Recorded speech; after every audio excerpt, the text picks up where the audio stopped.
Immortals Fenyx Rising, Myths of the Eastern Realm. I mean, what a game, man. First of all, I would like to thank Ubisoft for letting us at Gameffine get an early access for the game, and it's been a blast. And let me tell you an insider story. I got this game on early morning and I started playing it as soon as I got it installed. I actually completed the game on the same day itself. Not that the game is short, but the game was so good that I just couldn't leave it. Nevertheless, let's jump right into the review and detailed breakdown for this DLC.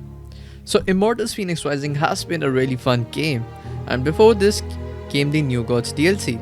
That DLC was also fairly really good. It featured almost everything that was really good in the original Immortals Fenyx game, and this DLC, that is DLC number 2, Myths of the Eastern Realms, actually brings out a brand new core, a brand new flavor and a brand new feeling to the game.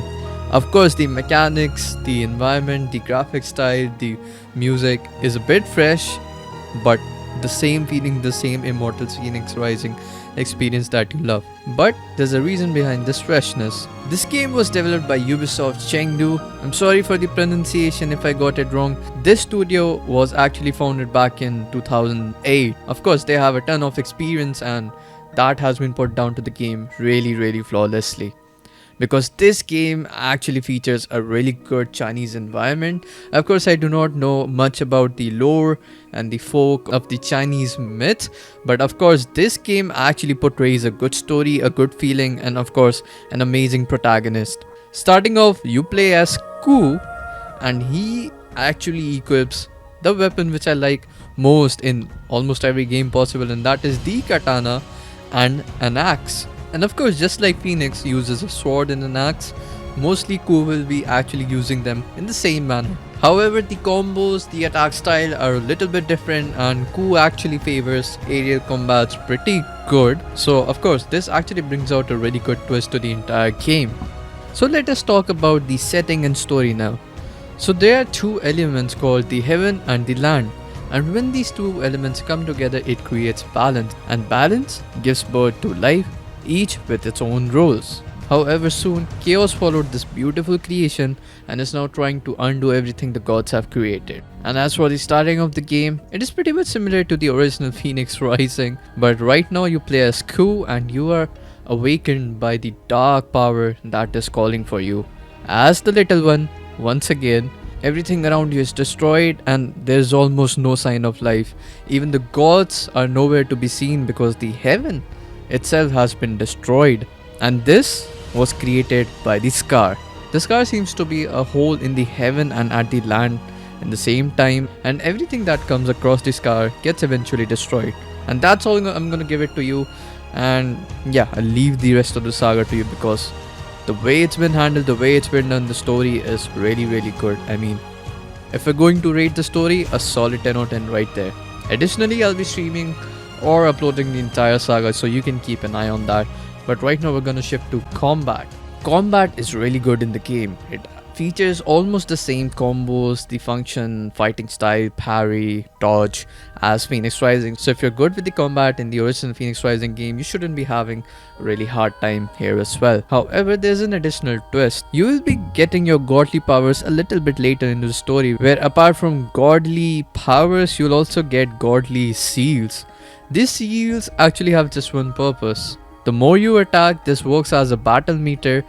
It continues to fill on and on, and as much as you fill it, your damage also gets a boost. So basically, the more you attack, the more you charge in, the more you rush, the more aggressive you play, the better you'll have a fighting experience. And for a player like me who's just a pure aggressive player, I mean, this is the best thing that I could come across any day. Additionally, this seal gives a big boost to your godly powers as well, so make sure to use them well. As for the armors and upgrade, it is almost pretty much similar to the original Fenyx Rising game.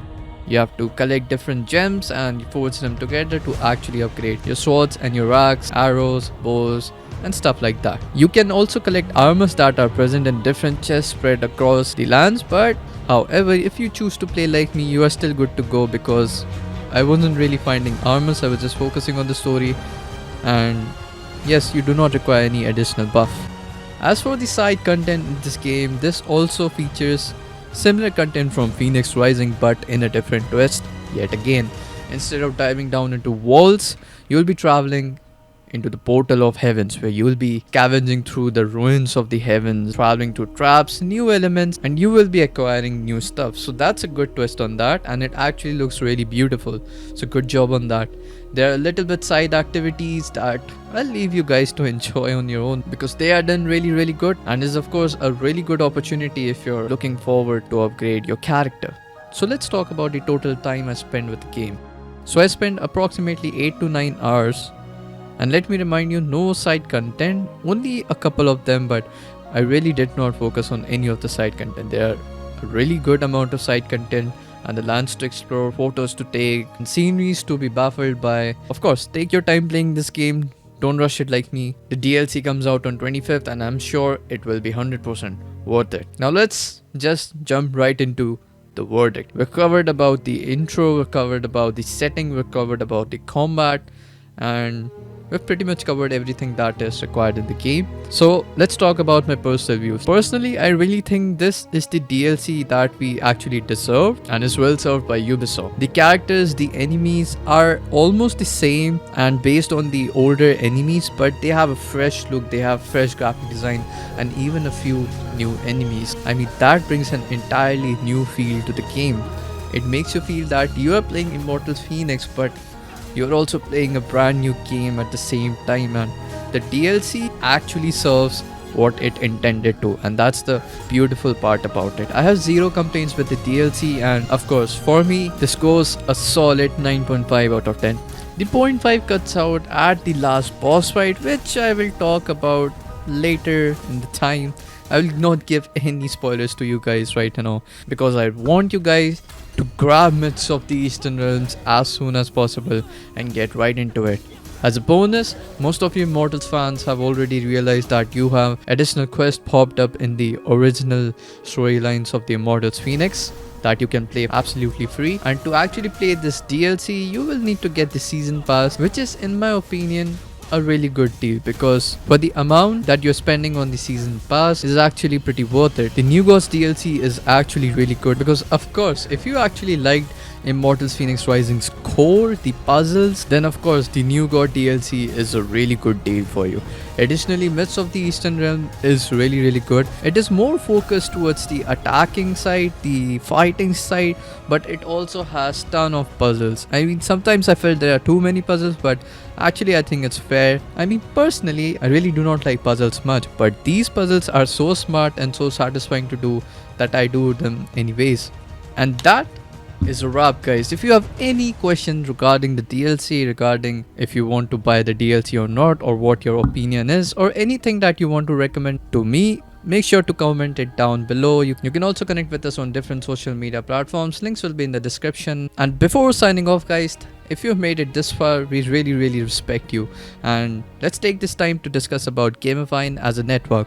We at Gameffine are a group of people who are nothing but just a bunch of gaming enthusiasts who are really dedicated towards gaming and making content towards it. We're a small team who are actually working on a website for a pretty long time now, and recently started focusing towards more video content, and the highlight of that is our podcast Press Start to Play. We have crossed 50 plus episodes, so if you're a gaming enthusiast, a newbie, a rookie, or even a pro at the gaming industry, make sure to check them out and maybe even start a conversation with us, what you feel about them, or give us some feedback that we'll really appreciate. And that finally wraps it up.